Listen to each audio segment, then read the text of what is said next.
when you're a kid, we all have a dream.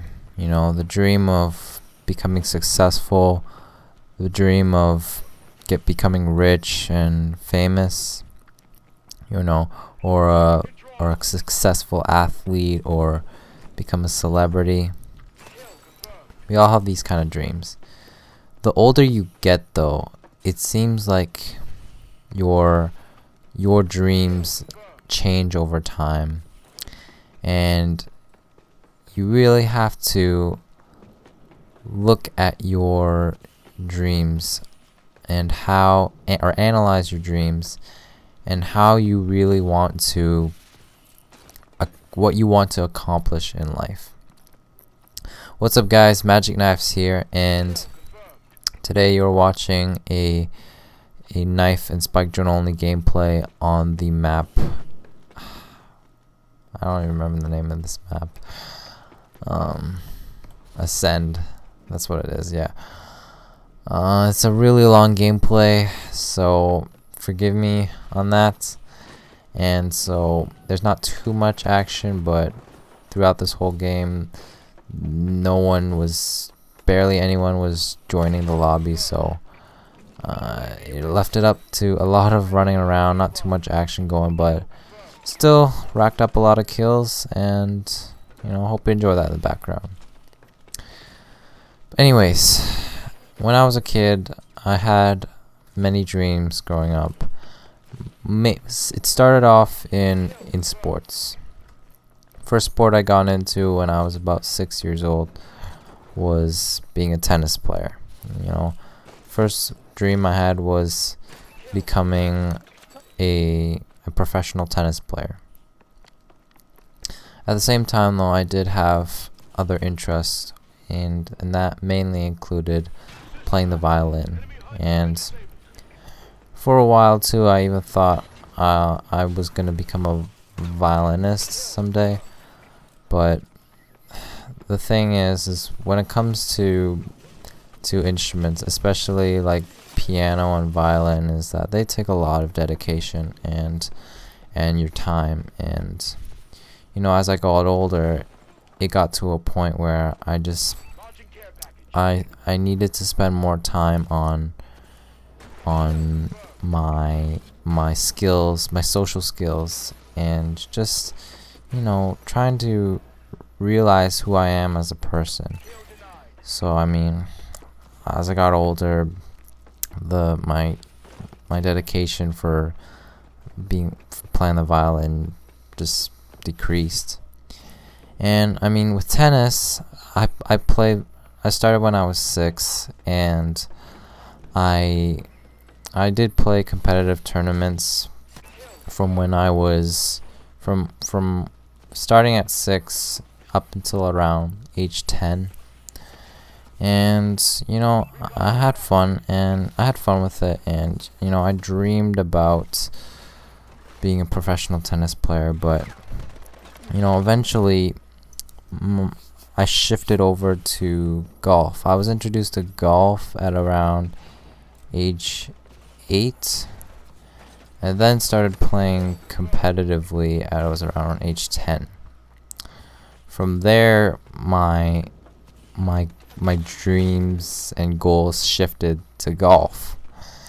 And so you can see throughout growing up as a kid, going into preteen, my dreams have always shifted. And it's the same with most people. As they get older, they realize what they want to do and what they feel suits their personality and their interests. So I played competitive golf from age 10 to around 15. It was around the time I stopped playing. I won a few tournaments, both in golf and tennis, which was great. And it was a good feeling at the time. Going into high school and trying to become a professional golfer now.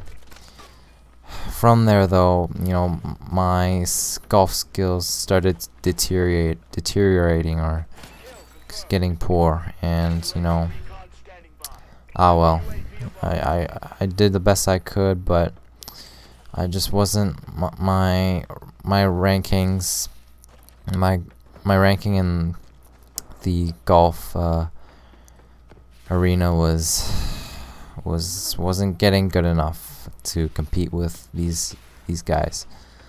So eventually that dream faded away as well. And you realize that when you grow up, when you get older, all your initial dreams fade away, and it's not maybe it's not really a bad thing, but I mean, yeah, it can be considered a bad thing, but I mean, when you're still young, you're really just trying to find what suits you best, your personality and your interests, like I said. And you know, finally we're at the point where, you know, I get into Magic, and I actually got into Magic when I was 11, but I mean, the first few years I just didn't take it really seriously. I was just doing it as a hobby. And you know, with the fact is that when I was 15, I really had no passion for tennis or golf at that point, because at that point my social skills and abilities in my social life were just really affecting me negatively in a way that I wasn't able to cope with anything. I wasn't in a good state of mind at all. So I felt Magic was the last thing I could do to try and make something worthy out of it. And you know, after a couple years of, you know, hard work and learning as much as I can to try and become good at it, after a few years I started wielding good results, and it started helping me with my social life and just my personal life in general. And finally at that point, it gave me something to be proud of, and it made me feel unique. And I guess really what I'm trying to say through this commentary, and you know, on a side note, I'm glad I'm fortunate enough to have a loving family, and a family and friends now that are so supportive of my Magic and whatnot. And I know some people out there aren't as fortunate, but really the whole, I guess, moral of this story, or the message I'm trying to tell you with this commentary, is that you really just gotta keep persevering. I mean, if you have a dream, or you're still trying to figure out what your goals in life are and what you want to accomplish in life, you really just gotta keep exploring. And when you do find that dream or goal in life, you really gotta keep persevering. And I mean, as far as things go right now, I'm still working my hardest to be as good as I can at Magic, and not only that, also try to give back to the community through using Magic as a way of helping kids with social anxiety, and also helping clients who struggle with their social life, and also maybe physical problems as well. I mean, these are all dreams that I have now currently, and you know, there might be new ones that I might add in the future, but in the end, you just gotta persevere. So that's it for the gameplay and the commentary. Long game, and went 31-8. Thanks for listening, guys. Hope to see you guys in my future videos, and I'll see you guys later. I'm out.